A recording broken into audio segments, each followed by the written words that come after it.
Endocrine system के अंतर्गत हमारे जो ग्लैंड हैं और उनसे स्रावित होने वाले जो हार्मोन हैं उनके बारे में हम लोग जानेंगे और ये हार्मोन किस तरह हमारे शरीर की गतिविधियों को नियंत्रित करते हैं, नियमित करते हैं और हमारे बिहेवियर पर किस प्रकार प्रभाव डालते हैं, इसके बारे में आज हम लोग जानेंगे। हमारे एंडोक्राइन सिस्टम के अंतर्गत ये सारे ग्लैंड्स आते हैं, जैसे पिट्यूटरी ग्लैंड जिसे मास्टर ग्लैंड भी बोलते हैं, thyroid gland, adrenal gland, pancreas, gonads, ये सारे ग्लैंड आते हैं और इसके बारे में बारी बारी से विस्तृत हम लोग चर्चा करेंगे। पहले तो हम लोग पीयूष ग्रंथि यानी कि पिट्यूटरी ग्लैंड के बारे में जानेंगे। पिट्यूटरी ग्लैंड हमारे मस्तिष्क में अवस्थित होता है, हमारा जो हाइपोथैलेमस है उसके ठीक नीचे होता है। इसे आइए एक चित्र में देख लेते हैं। ये यहाँ मस्तिष्क का ये जो क्षेत्र है, यहाँ पे इसे बड़े आकार में दिखाया गया है, ये हमारा पिट्यूटरी ग्लैंड है। पिट्यूटरी ग्लैंड का भी हमारा पिट्यूटरी ग्लैंड भी दो पार्ट में डिवाइडेड है। एक तो है एंटीरियर पिट्यूटरी ग्लैंड और दूसरा है पोस्टीरियर पिट्यूटरी ग्लैंड। ये दो भागों में विभक्त है, इन दोनों का अलग अलग कार्य है। हमारा एंटीरियर पिट्यूटरी ग्लैंड जो है हाइपोथैलेमस से डायरेक्ट जुड़ा हुआ होता है और जो हमारे हार्मोन्स होते हैं, अंतःस्राव जो होते हैं, उस पर नियमन करता है। जो बाकी ग्रंथियों से निकलने वाले हार्मोन्स हैं उस पर यह नियंत्रण बनाए रखता है। चूंकि हमारा पिट्यूटरी ग्लैंड बाकी जो ग्लैंड है उनसे होने वाले स्राव, जो हार्मोन्स का स्राव होता है, उस पर नियंत्रण और नियमन रखता है और यही कारण है कि पिट्यूटरी ग्लैंड को मास्टर ग्लैंड यानी कि मुख्य ग्रंथि भी कहा जाता है।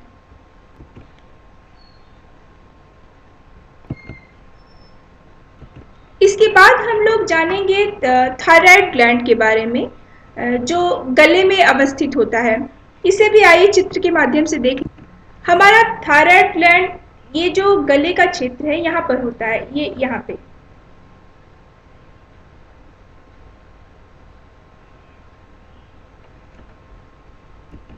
हमारे थायराइड ग्लैंड से थायरॉक्सिन नामक अंतःस्राव हार्मोन्स निकलता है और यह हार्मोन्स हमारे शरीर का जो चयापचय है, जो मेटाबॉलिज्म है, उसके दर को प्रभावित करता है। इसके अलावा जो हमारा थायरॉक्सिन हार्मोन है वह एंटीरियर पिट्यूटरी ग्लैंड द्वारा नियंत्रित किया जाता है। उसके जो उपयुक्त मात्रा में इस थायरॉक्सिन का स्राव हो, इसके नियमन के लिए हमारा एंटीरियर पिट्यूटरी ग्लैंड ये हार्मोन ये जो है कंट्रोल करता है।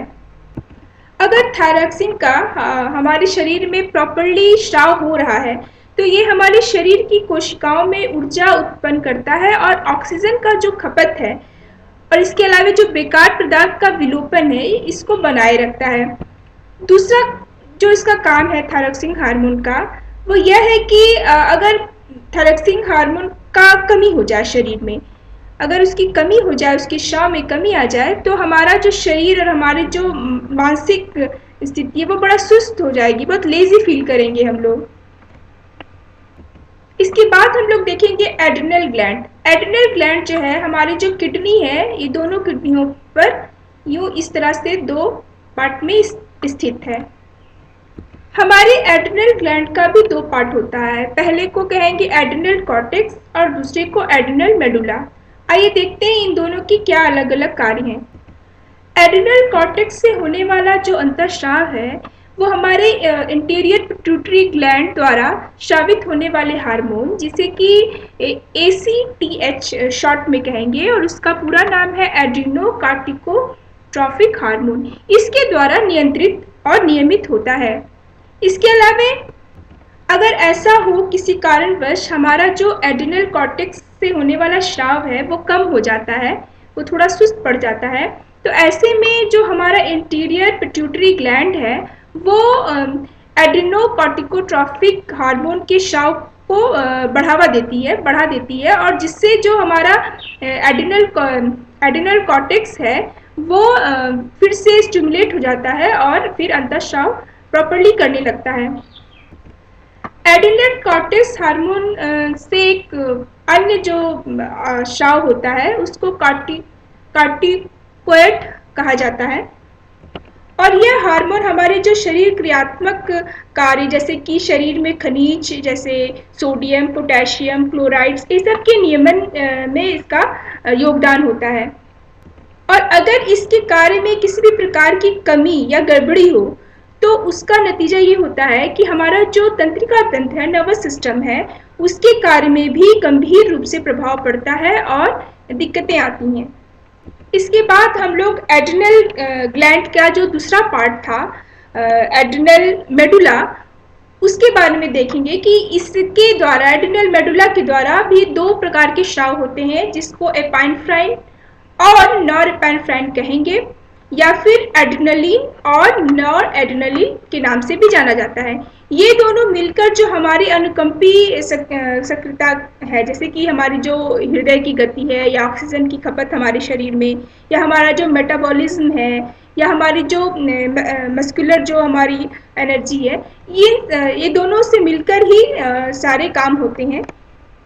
इसके अलावा जो हमारा हाइपोथैलेमस है उसे भी ये दोनों जो हार्मोन्स है वो उद्दीप्त करते हैं, स्टिमुलेट करते हैं और जिसका नतीजा ये होता है कि अगर हमारे सामने कोई स्टिमुलस है और उसको हटा दिया जाए तो उसके बाद भी उसका प्रभाव हमारे शरीर पर पड़ता है और हमारा जो संवेग है उसको यह नियंत्रित करते हैं। इसके बाद हम लोग बात करेंगे पैंक्रियाज की, जिसे अग्न्याशय कहेंगे। ये इस क्षेत्र में अवस्थित होता है। इसका कार्य क्या है?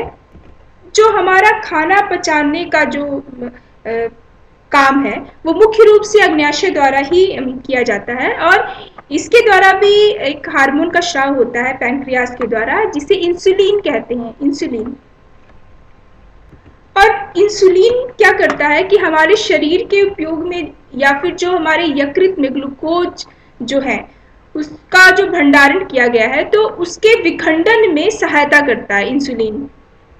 अगर प्रॉपर्ली इंसुलिन ना स्राव हो तो हमारे शरीर में मतलब मुख्य रूप से जो बीमारी हो जाती है, जो बोलते हैं कि शुगर आपका बढ़ जाता है, तो ये डायबिटीज जिसे मधुमेह कहते हैं, ये बीमारी हो जाती है जब इंसुलिन की कमी होती है हमारे शरीर में। अब इसके बाद बात करेंगे हम लोग जनन ग्रंथियों की, गोनाड्स ग्लैंड की। और इतना तो हम लोग जानते हैं कि हम पुरुषों में और स्त्रियों में जो जनन ग्रंथियां हैं वो अलग प्रकार की होती हैं। और ये जनन ग्रंथियों से तात्पर्य है कि पुरुषों में शुक्राणु और स्त्रियों में डिंब ग्रंथि, इन दोनों से इसका संबंध है। पुरुषों में शुक्र ग्रंथि या पुरुषों के जो जनन ग्रंथि हैं उनसे होने वाले जो स्राव है, हार्मोन्स है, वो पुरुष में जो व्यवहार हैं, जो उनके प्रजनन के व्यवहार हैं, जो उनके सेक्सुअल बिहेवियर है उस पर नियंत्रण करता है। और इसी तरह जो स्त्रियों का जो सेक्स हार्मोन है, जनन ग्रंथियां हैं, वो उनके सेक्सुअल बिहेवियर को प्रभावित करता है, उसके नियंत्रित करता है और नियमित करता है। हमारे जनन ग्रंथियों से जो भी स्राव होते हैं, हार्मोन के स्राव होते हैं, उससे जो कंट्रोल करते हैं या उसको कब उसका स्राव होना है कब नहीं होना है, तो ये सब कंट्रोल करने वाले जो हमारे हार्मोन है उसे जनन ग्रंथि पोषक हार्मोन या गोनाडोट्रोफिक हार्मोन कहते हैं। और यह हार्मोन हमारा जो एंटीरियर पिट्यूटरी ग्लैंड है इससे निकलता है। इससे पहले भी बताया था कि जो हमारा पीयूष ग्रंथि है, पिट्यूटरी ग्लैंड है, वो बाकी जो ग्लैंड से होने वाले स्राव, जो हार्मोन का सेक्रेशन है उसे कंट्रोल करता है और उसे नियमित करता है। तो इसीलिए ये जो हमारा पिट्यूटरी ग्लैंड है, देखिए यहाँ पे भी आप एंटीरियर पिट्यूटरी ग्लैंड का रोल है कि वो उससे जो हमारा सेक्स हार्मोन है उस पर भी ये नियंत्रण करता है। इसके अलावा जो हमारा जनन ग्रंथि पोषक हार्मोन है उसका स्राव यौवन प्रारंभ, जो हमारा पबर्टी पीरियड होता है, ये 10 से 14 साल का जो समय है, जो ह्यूमन बीइंग है उनके लिए ये निर्धारित वर्ष होते हैं, उम्र। तो इस समय इनका जो स्राव है स्टार्ट हो जाता है।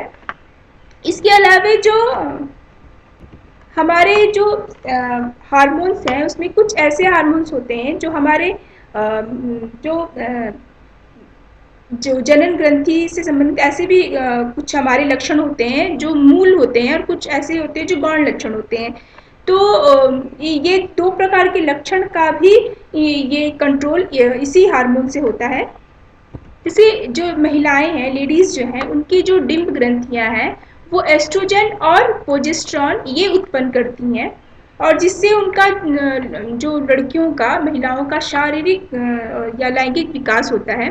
तो लैंगिक रूप से जो परिपक्व कोई भी अगर लेडी है, महिला है, उसमें जो मौलिक लक्षण होते हैं, जैसे कि आपका जो पीरियड्स होता है, मासिक धर्म, उसका या अंडाणु का निकलना, ये सारे कार्य उसके अंतर्गत आते हैं। इसके अलावा जो गौण लैंगिक लक्षण हैं, तो गौण जो सेकेंडरी हमारे लक्षण उसमें ये है कि हमारा स्तन का उभार होना, फिर शरीर की जो बाह्य जो सीमाओं का गोल होना, या हमारे जो शारीरिक एक अंतर जो लड़का लड़की में आते हैं, वो इसके द्वारा नियंत्रित होते हैं। इसके बाद जो हमारा प्रोजेस्टेरॉन है, जो कि डिंब ग्रंथि से ही स्रावित होने वाला हार्मोन है, इसका लैंगिक विकास में तो कोई योगदान नहीं होता, लेकिन जो गर्भाशय है और यहाँ तक कि जो निषेचित अंडाणु को ग्रहण करने के लिए जो कार्य होते हैं, उसे तैयार करने के लिए ये मुख्य भूमिका निभाते हैं।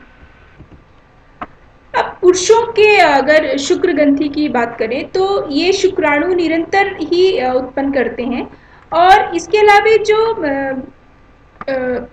एंड्रोजन नाम की आपके अंतःस्राव है, ये मुख्य रूप से स्रावित होते हैं। एंड्रोजन के अलावे जो अन्य हार्मोन है, पुरुष हार्मोन, वो है टेस्टोस्टेरोन। अब इनका कार्य देखिए, जो टेस्टोस्टेरोन है वो गौण लैंगिक परिवर्तन करते हैं। जिस तरह से लड़कियों में एक गौण लैंगिक परिवर्तन, यानी कि उनकी शारीरिक जो ऊपर से जो हम लोग जो एक अंतर देखते हैं लड़कियों में, उसी तरह से लड़कों में भी शारीरिक परिवर्तन होते हैं, जैसे कि चेहरे पे बाल आना या उनका आवाज़ बदलना। ये सारी चीज़ें जो हैं उनके टेस्टोस्टेरोन के द्वारा नियंत्रित होते हैं।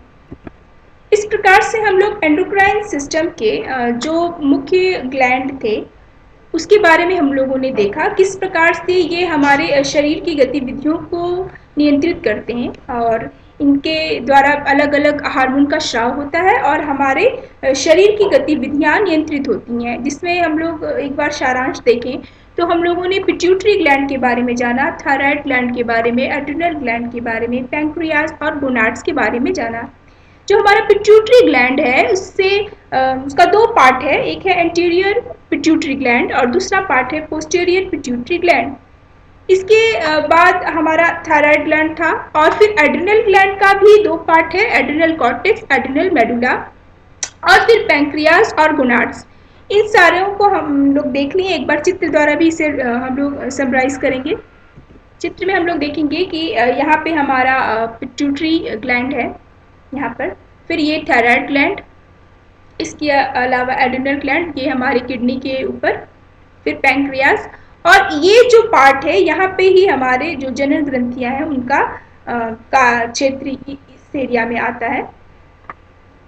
ये इस गर्ल्स का जो रिप्रोडक्शन सिस्टम जो है अंग ये है, और ये पुरुषों का।